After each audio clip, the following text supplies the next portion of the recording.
Guys કાયમની જેમ આજે પણ લેટ થઈ ગયું છે અને હાજર થઈ ગયા બેન આવ્યો છો. Hello everyone, good morning all of you. Welcome to the DJ vlog. કેમ છો બધા? હોપ બધા મજામાં જશો અને બધાને મારા વ્લોગ જોવાની મજા આવતી જશે.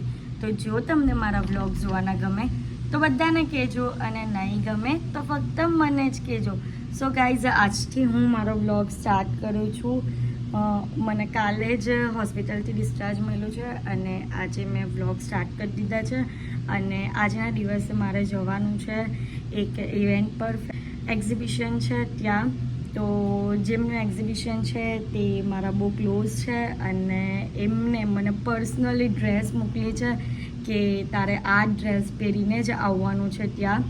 તો આપણે આજના દિવસની શરૂઆત કરીએ અને હા, જે પણ નવા છે તે ફટાફટ જઈને મારી ચેનલને સબસ્ક્રાઈબ કરી લે અને તમારા માટે આજથી પાછું વ્લોગ સ્ટાર્ટ કરું છું. તો મારા વ્લોગને એન્ડ તક જોવાનું ભૂલતા નહીં. ગાઈઝ, જે ડ્રેસ મોકલો છે તે છે આ ટાઈપનું કુર્તી ટાઈપનું છે, હાફ, અને આમાં ચણિયો છે. તો ચલો ફટાફટ એને લુકઆઉટ કરીએ અને રેડી થઈ જઈએ. ગાઈઝ, કાયમની જેમ આજે પણ લેટ થઈ ગયું છે અને ફટાફટ રેડી થઈ ગઈ છું. તો ચલો હવે જઈએ ફટાફટ. તો ગાઈઝ, અત્યારે રેડી થઈ ગઈ છું અને જલ્દીમાં જે રીતની રેડી થઈ છું ને તે રીતની આમ કહેવાય ને બહુ જ ઉતાવળમાં રેડી થઈ છું, કારણ કે બહુ જ લેટ થઈ ગયું છે અને એમના ફોન પરથી ફોન આવે છે. તો જઈએ હવે ત્યાં અને ત્યાં કઈ રીતનું છે તે તમને બતાવું. અને 3 દિવસનું જ એક્ઝિબિશન છે, તો તમે પણ ફટાફટ આ એડ્રેસ છે આવી જાઓ એક્ઝિબિશનમાં અને તમને એક નંબર કલેક્શન જોવા મળશે. અને મારું આઉટફિટ તમને હું બતાવું કે કઈ રીતનું છે તે. અત્યારે ઉતાવળ છે એટલે જલ્દી ભાગવાની ફિરાકમાં છે. કાગળ નીચે સામે થોડું નજીક આવ્યો.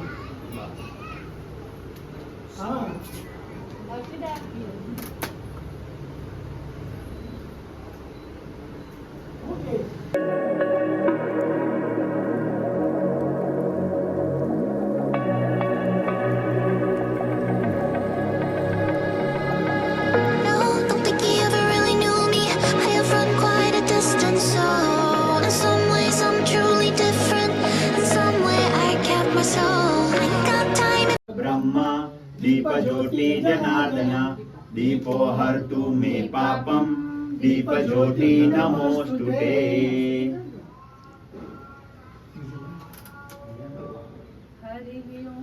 ओम सहस्रशीर्षं देवं विश्वासं विश्वशंभुवं विश्वं नारायणं देवं अक्षरं परमं पदं विश्वत परमानित्यं विश्वं नारायण परो ज्योति आत्मा नारायण परः नारायण. સારી જ લાગે છે.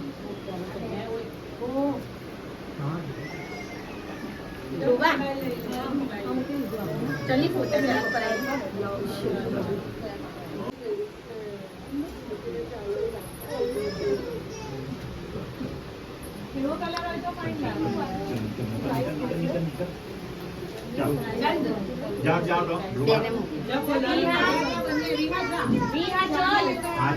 તો અહીંયા દીપ પ્રાગટ્ય અને વેલકમ કર્યા પછી ફોટો સેક્શન ને બધું ચાલતું હતું.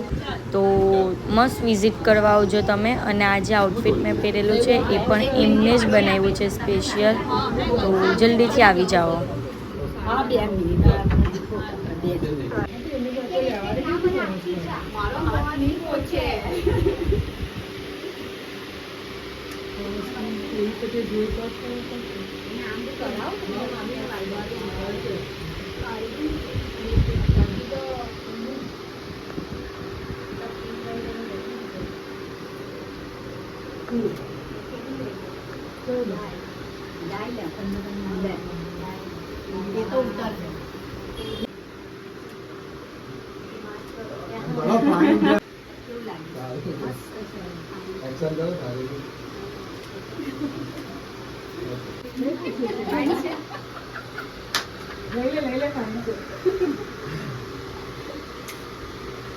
તો ગાઈઝ અહીંયાનું કલેક્શન જુઓ કઈ રીતનું છે તે લાગેલું છે. બહુ બધું કલેક્શન બનાવ્યું છે, તો ફટાફટ આવીને વિઝિટ કરો.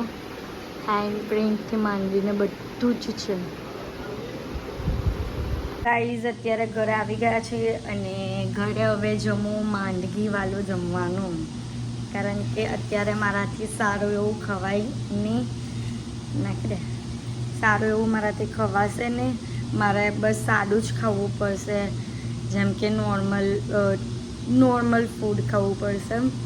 એટલે બહુ ફેન્સી વસ્તુ નહીં ખવાય. તો બતાવું તમને કે આજે મારા બપોરના જમવાનામાં શું છે તે. તો આજે બપોરના જમવાનામાં છે ભરતી અને કોબીજના મૂઠિયા. તો ગાઈઝ સવારથી ઘરે બેસીને બોર થતાં અત્યારે અમે લોકો નીકળ્યા છે બહાર હાર્દિકની સાથે. હાર્દિકે કીધું કે ગુરુભાઈની ત્યાં જઈએ, તો આનું થોડું માઇન્ડ ફ્રેશ થાય એટલે મેં કીધું ગુરુભાઈ પાસે જઈએ એમ. એટલે અમે ત્યાં જઈએ છીએ. અત્યારે ઓન ધ વે છે, તો હવે ત્યાં પહોંચીએ અને થોડી ઘણી એવી ગુરુભાઈની સાથે ગમ્મતો કરીએ અને મારું માઇન્ડ થોડું આમ કહે ને બીમારીમાંથી બહાર આવે એવું કામ કંઈ કરીએ. તો ચાલો જઈએ. બીમારીમાંથી બહાર આવવા માટે એને મોમોસ ખાવા પડે, પછી ચાઇનીઝ, પાણીપુરી, તો બીમારીમાંથી બહાર આવે. એનું કેવું એવું છે, પણ એનું કેવું બીજી વેમાં પણ છે કે આપણે આપણા સારા લોકોને મળીએ, હસીએ, કરીએ તો મસ્ત માઇન્ડ ફ્રેશ થઈ જાય. એટલે એની એ વિચારસરણી સારી છે. બાકી અત્યારે તો બહારનું ખાવાનું કંઈ જ નહીં. મેં કીધું ખાવા, કીધું નહીં ખાલી હમણાં. સલાહ સુખામણ નહીં આપ્યા કરો વગર કામની. તું દહીં વડા નહીં ખાતા? આ શું કહેવાય? દહીં શું ખાધું તું? દહીં કચોરી તે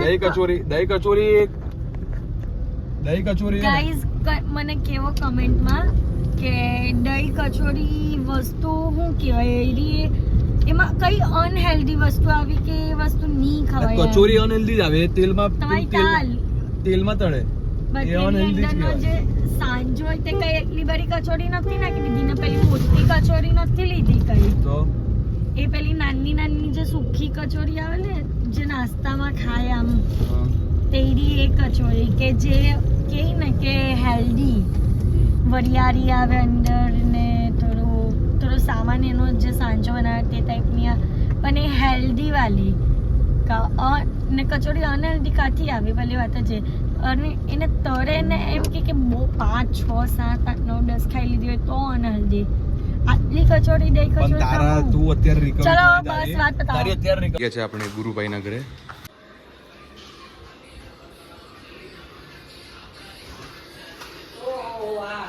હાજર થઈ ગયા બેન. બેન આવ્યા છો. બેન હાજર થઈ ગયા છો. સાજી થઈ જાય તો મને કહેજો, અને કદાચ આમ તકલીફ પડે તો ડોક્ટરને કહેજો. How are you? How do you do? ફરવાનું છે. હવે રેડી? પાણીની બોટલ લઈને ફરવાનું છે. હા તો તો ગાઈસ અમે બધા જો આઈસ્ક્રીમ ખાઈએ છે અને બિચારી આ કેસરી આવે ને તે હું કાઢી નાખું બધું બહાર, ખાલી અંદરનું વ્હાઈટ જ. આની વાત કરે છે. એટલે નહીં ખાતી. ઉપરનું પડ નહીં ખાવાનું, ખાલી અંદરનું white પડ છે જ ખાવાનું. એ જ સારું લાગે. અમીર લોગ હે ભાઈ, અમીર લોગ. બરફ ખાય એના કરતા અંદરની આઈસ્ક્રીમ ખાવાની એટલે એમ. તો પણ ડાયરેક્ટ આઈસ્ક્રીમ લઈ લો, વેનીલાની જરૂર શું છે? એટલે તો વેસ્ટ નહીં કરતી. એટલે જ વેસ્ટ નથી વેસ્ટ નહીં કરતી એવું નહીં, ડોક્ટરે ના પાડી છે એટલે. આઈસ્ક્રીમ ये मजबूरी है, આઈસ્ક્રીમ ખવાય. ये मजबूरी है, डॉक्टर मना किए हैं और हम खाने नहीं दूंगा. આઈસ્ક્રીમ તો ખવાય. આ ખોલવાની ટ્રાય કરે છે ગમ છે લાવા. પણ એ ખુલતું જ નથી. ખાલી હોશિયારી નહીં મારવાની. ગમ બમ નહીં લગાવવાનું, આમાં ગમ નહીં, આમાં દમ લગાવવાનો છે. હવે નહીં. આ તાકાતનું કામ નહીં, દિમાગનું કામ છે. કઈ નથી જો. થઈ ગયું? લે જો મેં કીધું ને દમ લગાવવાનું છે. કઈ દમ લગાવવાનો નથી. ચલો ફાઇનલી બાય બાય. ઓકે, બહાર વરસાદ તો જો યાર. તો એવું વરસ છે કે આમ પેલું પાણી આખું આમ જતું ને એટલે કેમ કેમ જતું રહ્યું? કેમ જતું રહ્યું? નદીની જેમ. નડીની જેમ. પણ સિરિયસલી બહુ હેવી રેનફોલ થાય છે ભાઈ. બહુ કંઈ. ઓ તમારી પાસે છાતા હોય તો ગાઈઝ અત્યારે હવે અમે લોકો જઈએ છીએ ઘરે અને બહાર જુઓ કેટલો ફાસ્ટ વરસાદ પડે છે અને આ ગુરુભાઈની છત્રી છે. અને અમે છત્રી એમને લઈને આવ્યા છે એમના, કારણ કે એમના ઘરેથી કાર તક પહોંચવા માટે પણ છત્રીની જરૂરત પડે એટલો ફાસ્ટ વરસાદ પડે છે. તો કંઈ નહીં, આજના માટે આટલું જ. અને થોડો નાનો એવો વિડીયો બન્યો હશે તો ચલવી લેજો. અને બસ તમને મારો આજનો બ્લોગ ગમ્યો હોય તો લાઈક શેર એન્ડ સબસ્ક્રાઇબ કરવાનું ભૂલતા નહીં. અને જેમ support કરો સપોર્ટ કરો છો તેમ જ સપોર્ટ કરજો. Love you guys, by.